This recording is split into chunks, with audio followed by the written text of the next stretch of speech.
How to understand game rules in Fire Kirin. First of all, open the Fire Kirin game and make sure you are logged into your account. Next, from the main screen or game lobby, choose the game you want to play. After you start the game, the screen will provide details on how to play, how to attack, and how to use powers. Follow the on-screen rules carefully to understand the game mechanics. Take your time to read through these instructions so you fully understand the gameplay and what to expect. If you are new to the game, some versions also include a tutorial or demo mode that lets you practice without risking any coins.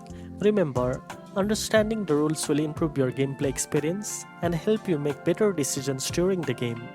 Now you know how to understand game rules in Fire Kirin. If you found this video helpful, don't forget to like, share and subscribe for more gaming tips. Thanks for watching and I'll see you in the next one.